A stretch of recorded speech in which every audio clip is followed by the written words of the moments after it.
안녕하세요. 원주청년관 관장 이면호 목사입니다. 오늘 나누고 싶은 내 인생의 책은 아버지가 없는 나라입니다. 책의 제목이 아버지가 없는 나라라니 좀 생뚱맞은 이야기로 들리겠지만 실제로 중국 운남성과 사천성 경계에 사는 모수족의 아이들은 아버지가 누군지 모르고 어머니도 자녀들에게 아버지가 누구인지 말해주지 않습니다. 설령 안다고 해도 아버지의 영향력은 미미합니다. 재산 상속과 자녀 교육, 집안의 대수사 등 대부분 여자가 주도적으로 책임을 지는 모계, 모고 중심을 이루고 사는 소수민족입니다. 그렇다고 남자가 무시되는 사회는 아닙니다. 남자는 어머니의 집에서 살고 어머니가 돌아가시면 누나나 누이와 함께 살면서 외삼촌으로 아버지의 역할을 대신합니다. 혹자는 접근하기 힘든 험준한 지형 덕분에 모수족 고유의 전통을 지킬 수 있었다고 합니다. 해발 2700m 지역에 있는 어머니의 호수 또는 여인의 호수로 불리는 루구호를 주변으로 모수족이 뿌리를 내리고 살아가고 있습니다. 서구 인류학에서는 목공 국가는 단지 신화적인 이야기로 전해졌지만 1980년대에 들어와서 모수족을 통해 그 실체가 드러났습니다. 이 책의 저자는 모수족 출신인 양얼처나무와 프랑스 파리에서 태어나 인류학을 전공하면서 모수족의 전통과 문화를 연구한 크리스틴 매튜의 공저로 2007년 김영사에서 출판된 책입니다. 이 책은 1966년 말의 해 루구 호숫가의 쪼쏘란 마을에서 태어난 양얼처나무의 이야기를 크리스틴 매튜가 엮어 책으로 출판합니다. 저는 약 11년 전부터 휴가철이 되면 중국을 여행하기 시작했습니다. 개인적으로 건강에 적신호가 생기면서 좀 더 나를 사랑하고 나에게 주어진 일정 부분의 시간 안에서 내가 하고 싶은 일이 무엇인가를 생각하다가 여행을 하기로 결심했습니다. 그 많은 나라 가운데 왜 하필 중국인가는 저도 잘 모르겠습니다. 중국을 선택하고 집에서 생전 중국어를 독학하면서 휴가 기간을 이용하여 그야말로 무모하게 배낭여행을 떠났습니다. 제 중국어는 아직도 그때의 생전 중국어를 넘어서지 못하고 해마다 새해가 되면 업그레이드를 시키고자 다짐하지만 여전히 제자리 걸음입니다. 여행 중 좌충우돌과 재미난 에피소드도 있습니다. 기회가 되면 말씀을 드리고 싶습니다. 2년여에 걸친 코로나로 중국 여행을 갈 수 없어 제 삶의 기둥 가운데 하나를 잃어버리는 먹먹함도 느꼈습니다. 중국은 우리의 이웃이지만 가깝고도 먼 나라로 여겨지고 있습니다.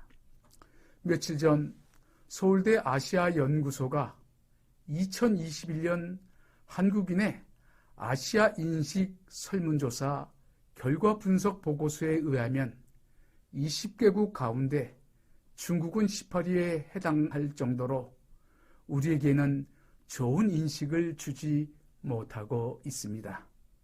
중국인들이 한국을 어떻게 생각하는지는 알 수 없지만 상대적인 관점에서 보면 충분히 예상할 수 있습니다. 제 이야기가 주제넘게 책 밖으로 나온 것 같습니다.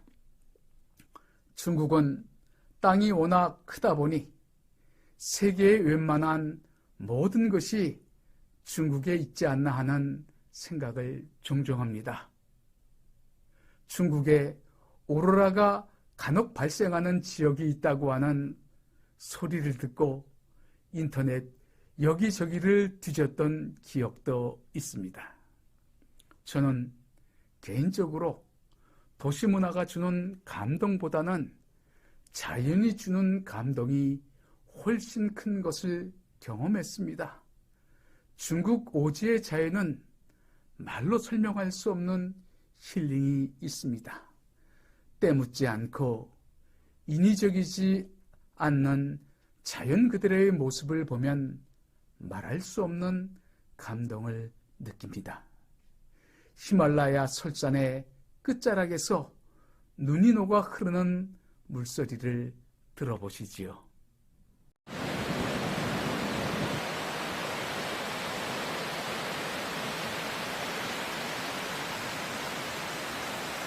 제가 처음 배낭여행을 떠난 곳은 운남성이었습니다. 운남성은 중국인들도 한국인들도 가장 가고 싶어하는 여행지입니다. 운남성 여행을 하다 우연히 중국 여행 고수인 이 선생님을 만나게 되었고, 그것이 인연이 되어 몇 년이 지난 후 두 번에 걸쳐 동티벳을 같이 여행하는 호사를 누릴 수가 있었습니다. 당시 몇 장의 사진을 소개하겠습니다.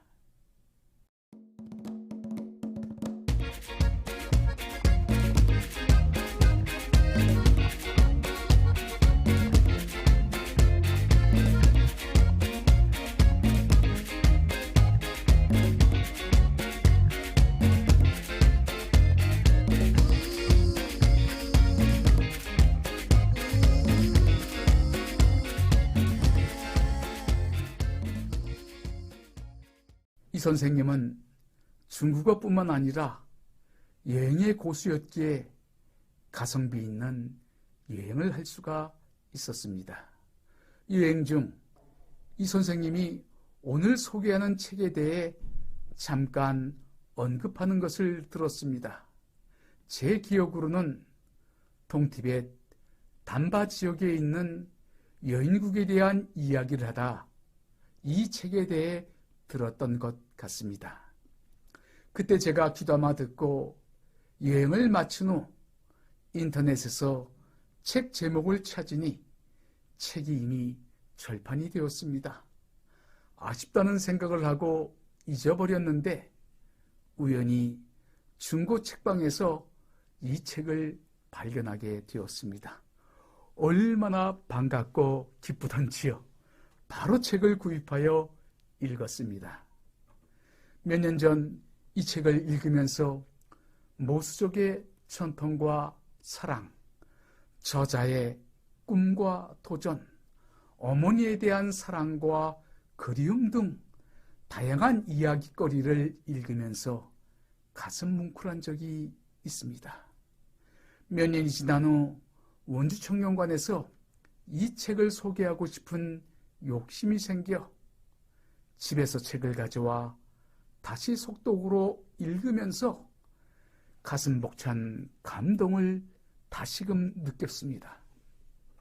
사실 책을 읽을 때 밀려오는 감동은 시간이 지나면 기억의 퇴색과 함께 내용도 희미해지는 것을 느끼곤 했는데 다시 한번 읽으면서 밀려오는 감동은 한편의 아름다운 드라마를 보는 것 같았고 때 묻은 내 영혼이 맑게 정화되는 그야말로 말로 설명할 수 없는 벅차오름을 느꼈습니다. 왜 이 책이 많은 독자들에게 사랑을 받지 못하고 절판이 되었나 하는 안타까운 생각도 개인적으로 해보았습니다. 모수족은 이미 말씀드렸듯이 가부장적 사회와 달리 목의 중심 사회를 이루고 있습니다. 집안의 제일 큰 어른을 다부라고 하였는데 양얼처나무는 이렇게 회상하고 있습니다. 그 집의 다부, 그러니까 집안의 제일 큰 어른은 물론 우리 할머니였다. 그런 위상을 상징하는 건 할머니가 허리에 차고 있는 곳간 열쇠였고 당당함과 자부심이 어린 표정이었다.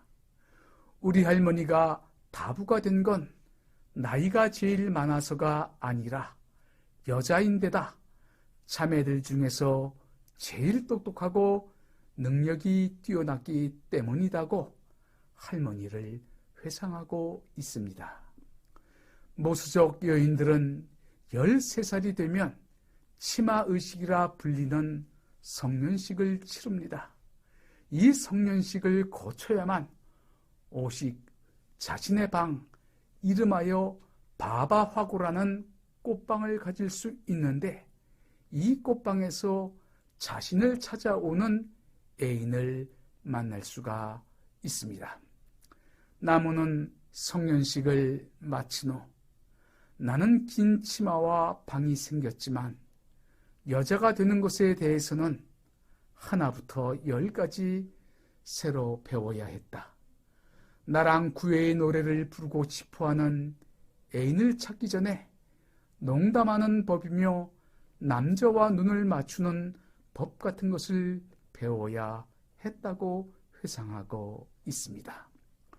모수족 전통에는 결혼제도가 없습니다. 그들이 지키는 주혼제도는 남자는 장가가지 않고 여자는 시집가지 않으면서 사랑을 하는 전통입니다. 여자들은 평생 여러 애인을 가질 수 있고 아이들은 모계의 성을 물려받습니다. 남자는 밤에 여인의 창문을 두드리면 문을 열어주는 선택권은 오직 여인에게 있습니다. 그리고 새벽이 되기 전에 떠나는 불문율 같은 전통을 지켰습니다.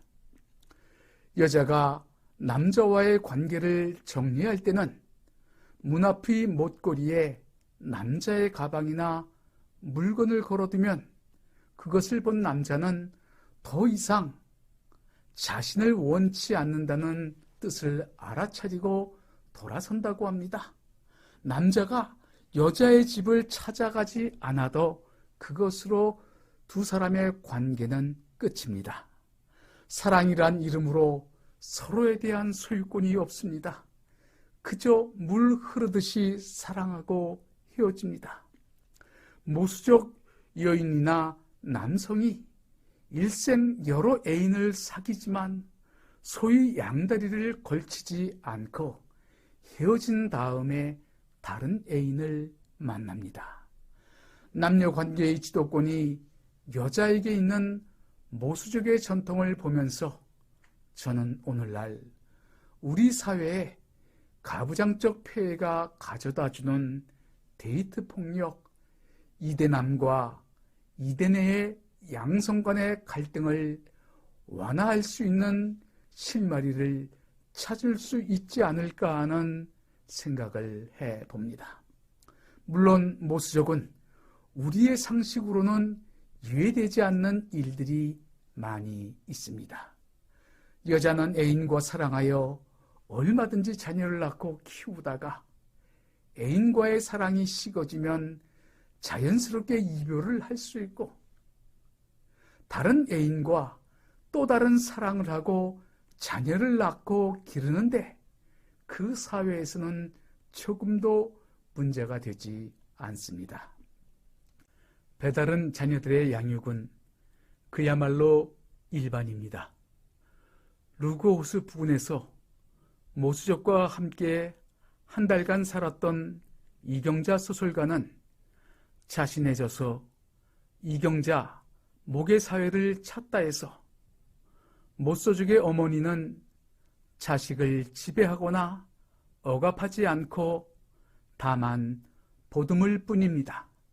망상과 혼란의 시대에 모소 모계사회는 부계사회의 잣대로는 잴 수 없는 희망입니다. 라고 이야기하고 있습니다.